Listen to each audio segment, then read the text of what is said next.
Hello friends, welcome back to our channel TG Agri. Friends, आज हम बात करेंगे यूनाइटेड नेशंस समिट के बारे में कि अभी तक कितनी कितनी समिट्स हो चुकी है और वो समिट्स कहाँ कहाँ हुई है। इसमें सबसे important third summit that is Rio de Janeiro summit को डिस्कस करेंगे और इसमें हम कन्वेंशन ऑन बायोलॉजिकल डाइवर्सिटी, जिसे हम CBD भी बोलते हैं, उसे आज हम डिटेल में डिस्कस करेंगे और साथ ही हम JRF and other competitive exams में आए हुए क्वेश्चंस को भी देखेंगे। तो चलिए हम शुरू करते हैं, पर उससे पहले आप हमारे चैनल को सब्सक्राइब कर लीजिए और साथ ही बेल आइकन दबाना ना भूलें, जिससे कि आपको हमारे लेटेस्ट वीडियो के नोटिफिकेशन मिलते रहेंगे। तो चलिए शुरू करते हैं। देखिए, सबसे पहले है तो यूनाइटेड नेशंस समिट की। यूनाइटेड नेशन समिट क्या होता है? तो देखिए, जो वर्ल्ड लीडर्स होते हैं या कुछ कंट्रीज़ के बीच में बैठकर एक मीटिंग होती है, तो इसे यहाँ पे समिट कहा गया है। तो ये यूनाइटेड नेशन समिट होती है, वो हर 10 साल में होती है। सबसे पहली समिट कब हुई थी? 1972 में हुई थी। अब इस समिट का मेन एम होता है कि हम किस तरह सस्टेनेबल डेवलपमेंट की ओर बढ़े, इसके लिए हमें क्या क्या करना चाहिए, हमारे क्या क्या ऑब्जेक्टिव्स होना चाहिए। तो हम यूएन समिट में इन सभी टॉपिक्स के बारे में बात की जाती है। अब देखिए, अभी तक 5 समिट हो चुकी है। सबसे पहले जो समिट हुई थी वो स्टॉकहोल्म स्वीडन में हुई थी 1972 में। सेकेंड समिट हुई थी नैरोबी केन्या में 1982 में। थर्ड समिट हुई थी रियो डी जेनेरो ब्राज़ील में 1992 में।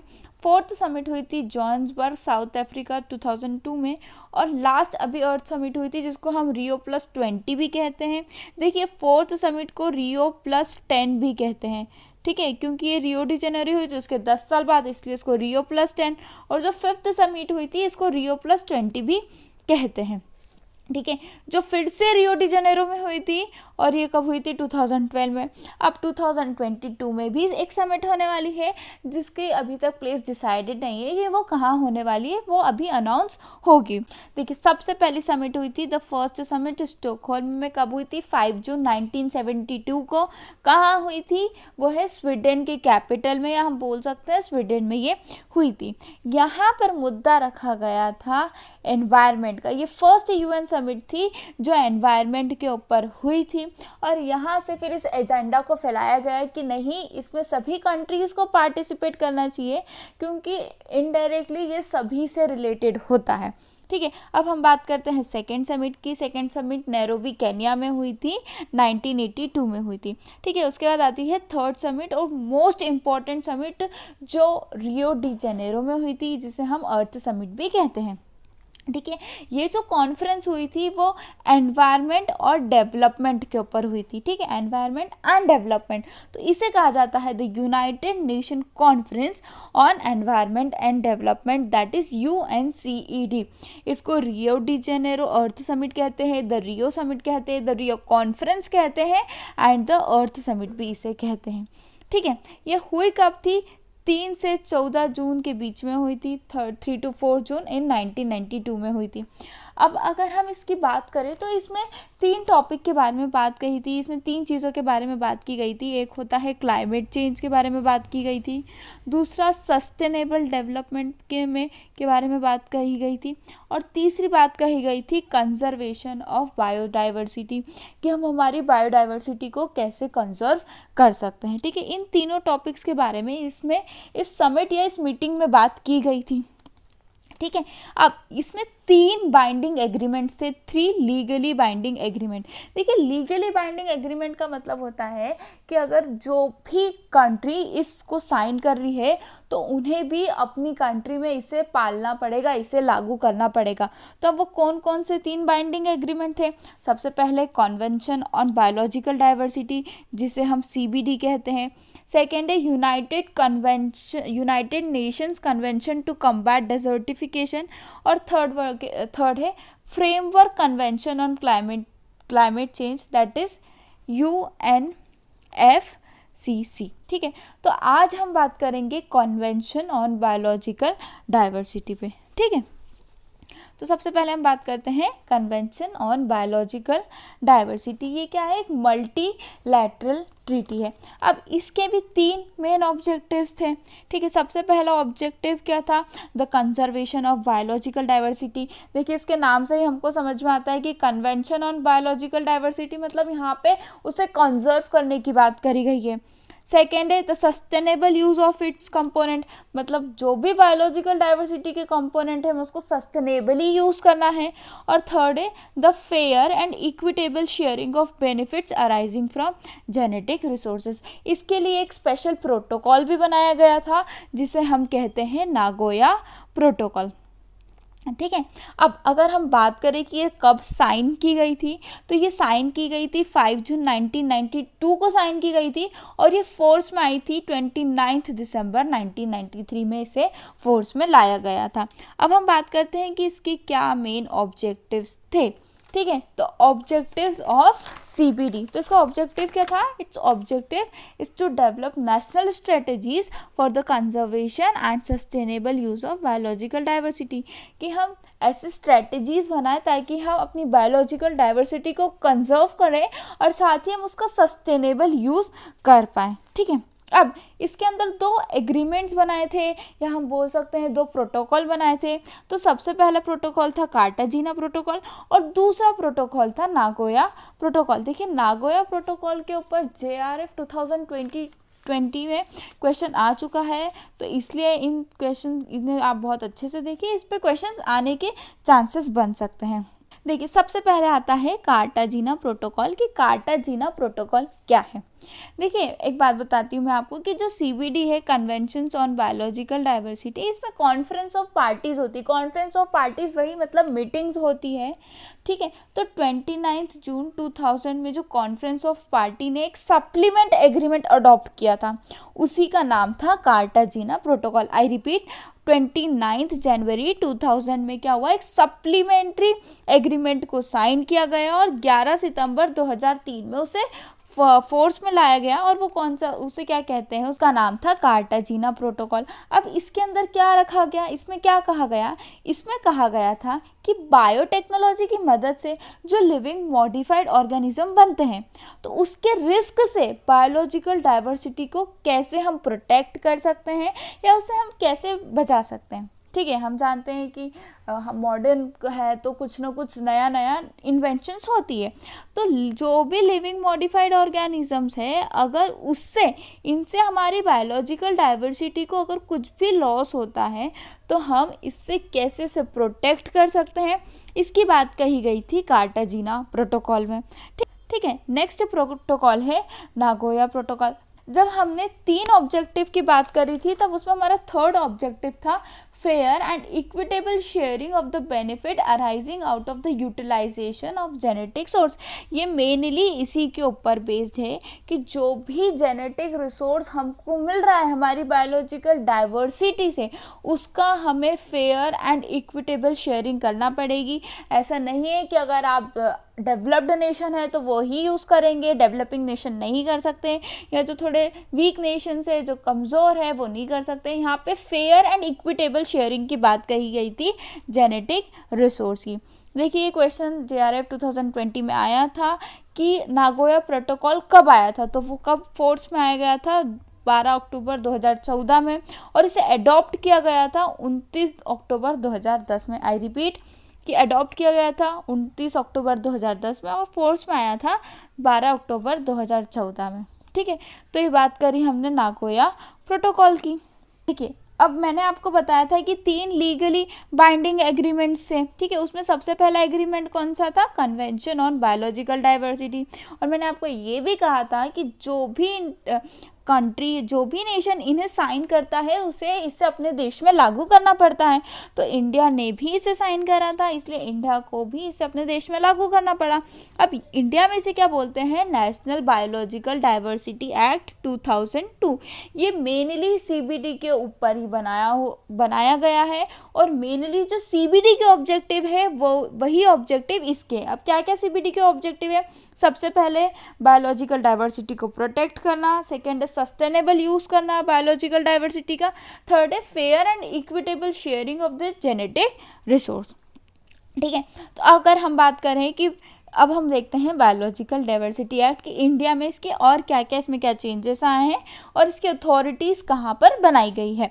तो बायोलॉजिकल डाइवर्सिटी एक्ट 2002 में आया था, पारित किया गया था या बोल सकते हैं पास किया गया था, और 2003 से ये इफेक्ट में लाया गया था। ठीक है, इसके मैंने बताया इसके वही ऑब्जेक्टिव्स है, इक्विटेबल शेयरिंग करना, बायोलॉजिकल डाइवर्सिटी को कंजर्व करना और सस्टेनेबल उसका यूज़ करना। अब इसके मैंडेट्स क्या हैं? ठीक है, अब हम इसके मैंडेट्स की बात करेंगे। देखिए, नेशनल बायोडाइवर्सिटी अथॉरिटी कहाँ है? चेन्नई में है। उन्होंने ये डायरेक्टली बोल दिया गया है कि हमारे इंडिया की बायोलॉजिकल डाइवर्सिटी की जो भी इंफॉर्मेशन है वो इंडिया के बाहर नहीं जा सकती, ना ही वो किसी कॉरपोरेट बॉडी को जा सकती है, ना ही वो किसी इंडिविजुअल पर्सन को कोई दे सकता है। इफ़ अगर ऐसे कोई इलीगल तरीके से अगर कोई भी इंडिया से कोई भी इंडिविजुअल किसी बाहर के इंडिविजुअल को इन्फॉर्मेशन देता है तो उसे इसके लिए जेल हो सकती है या फिर इसके तहत कुछ लीगल एक्शंस लिए जाएंगे। अगर यहाँ पे क्वेश्चन पूछा जाता है तो आपसे क्वेश्चन ये पूछा जाएगा कि नेशनल बायोडाइवर्सिटी अथॉरिटी कहाँ है? तो वो है चेन्नई में। अब हम देखते हैं salient features of biological diversity act की। बायोलॉजिकल डाइवर्सिटी एक्ट जो 2002 में लागू हुआ था उसके क्या क्या फीचर्स हैं? तो सबसे पहला वही to regulate access the biological resource of the country. Second वही है to conserve and sustainable use of biological diversity. Third क्या है?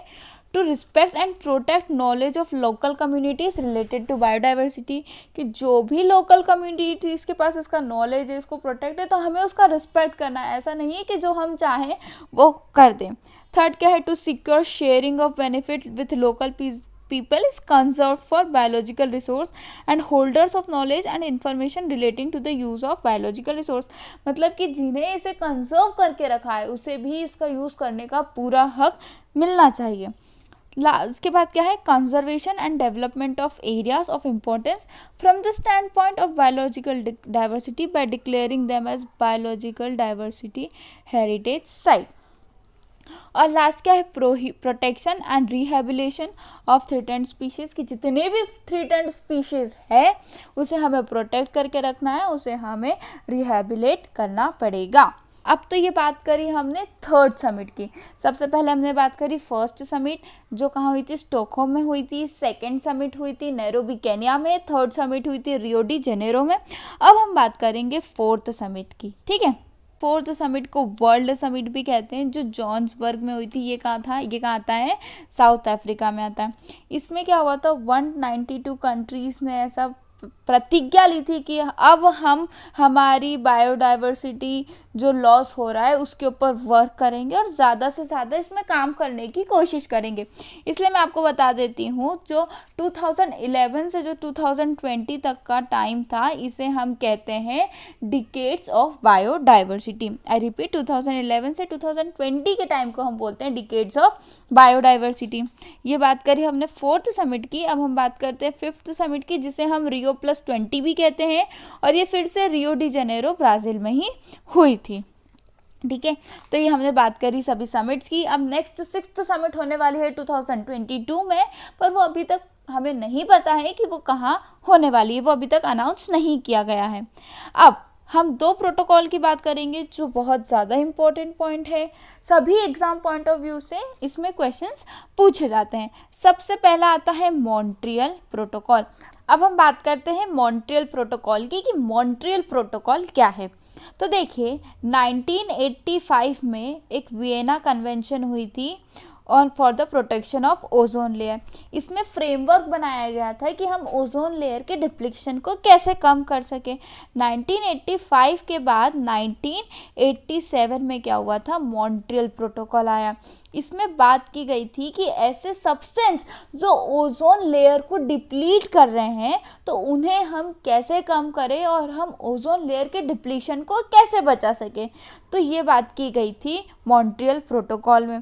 और ये फोर्स में कब लाया गया था मॉन्ट्रियल प्रोटोकॉल? याद रखना, 26 अगस्त 1989 में साइन हुआ। 26 अगस्त 1987 में साइन फोर्स में आया गया 26 अगस्त 1989 में। और वियना कन्वेंशन कब आया था? 1985 में। ठीक है, तो वही फिर से बता देना चाहूँगी मैं आपको, वियना कन्वेंशन आया, उसमें ओजोन लेयर के डिप्लीशन की थोड़ी बात रखी गई। ठीक है, फिर 1987 में मॉन्ट्रियल प्रोटोकॉल में बात रखी गई सब्सटेंस की, याद रखी गई, यहाँ पे मेनली बात रखी गई थी कि ऐसे सब्सटेंस जो ओजोन लेयर को डिप्लीट कर रहे हैं उसे हम किस तरह कम करें। ठीक है, तो ये बात की गई थी मॉन्ट्रियल प्रोटोकॉल में। देखिए, जैसे मैंने आपको बताया था कि CBD क्या है? एक मल्टीलैटरल ट्रीटी। ठीक है, वैसे ये मॉन्ट्रियल प्रोटोकॉल क्या है? एक इंटरनेशनल ट्रीटी है। ठीक है, अब हमने बात करी मॉन्ट्रियल प्रोटोकॉल की, अब हम बात करते हैं क्योटो प्रोटोकॉल की। अब हम देखते हैं क्योटो प्रोटोकॉल की। क्योटो प्रोटोकॉल क्या होता है?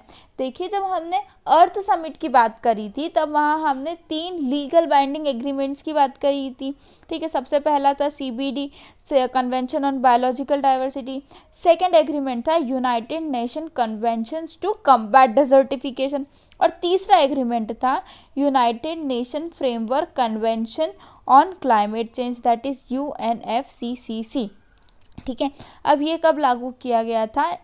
21 मार्च 1994 में ये लागू कर दिया गया था। जब ये लागू किया तो सभी कंट्रीज़ में इसने बात करी, चर्चा करी कि अब हर साल इसमें हम नए देशों को मिलाएंगे और साथ में हम हर साल इस पर निर्णय लेंगे कि हम हमारे क्लाइमेट चेंज को कैसे बचा सकते हैं। ठीक है, तो जो कॉन्फ्रेंस ऑफ पार्टी थी, जो थर्ड पार्टी हुई थी, ठीक है, जिसको हम COP3 बोलते हैं, अब मैंने क्या बताया, हर साल हुई, तो जो तीसरी मीटिंग थी जिसको हम कॉन्फ्रेंस ऑफ पार्टी थर्ड बोलेंगे, वो कहाँ हुई थी? क्योटो में हुई थी, जापान में, 11 दिसंबर को 1997 में हुई थी। और ये फोर्स में कब लाई गई थी? ये 16 फरवरी 2005 में ये फोर्स में लाई गई थी। अब इस प्रोटोकॉल या इस मीटिंग में किस बारे में बात कही थी? इस मीटिंग में बात की गई थी ग्लोबल वार्मिंग के बारे में, कि जो ग्लोबल वार्मिंग हो रही है ग्रीन हाउस गैसेस के कारण, हम ग्रीन हाउस गैसेस को कैसे कम करें कि जो ग्लोबल वार्मिंग होना हमारी कम हो जाए या इनडायरेक्टली ख़त्म हो जाए। तो क्योटो प्रोटोकॉल में ग्रीन हाउस गैसेस एमिशंस के बारे में बात की गई थी। ठीक है, तो अभी हमने देखा क्योटो प्रोटोकॉल और उससे पहले हमने देखा था मॉन्ट्रियल प्रोटोकॉल। तो आज हमने यूनाइटेड नेशन समिट्स देखा, उसमें कौन कौन सी समिट होती है, कितने समय में होती है। उसके बाद हमने Earth Summit, Rio de Janeiro summit को अच्छे से देखा, और उसमें जो CBD होता है, CBD को देखा कि कन्वेंशनल ऑन बायोलॉजिकल डाइवर्सिटी क्या है, इसमें कितने प्रोटोकॉल्स आए थे, इंडिया में कौन सा प्रोटोकॉल आया था, और इनके अलावा कौन कौन से 2 एक्स्ट्रा प्रोटोकॉल है, वो थे मॉन्ट्रियल प्रोटोकॉल और क्योटो प्रोटोकॉल को भी आज हमने डिटेल में डिस्कस किया। अगर आपको ये वीडियो पसंद आया हो तो प्लीज़ इसे लाइक कीजिए, शेयर कीजिए एंड सब्सक्राइब कीजिए। साथ ही आप हमें हमारे दूसरे सोशल प्लेटफॉर्म पर भी फॉलो कर सकते हैं। Thank you.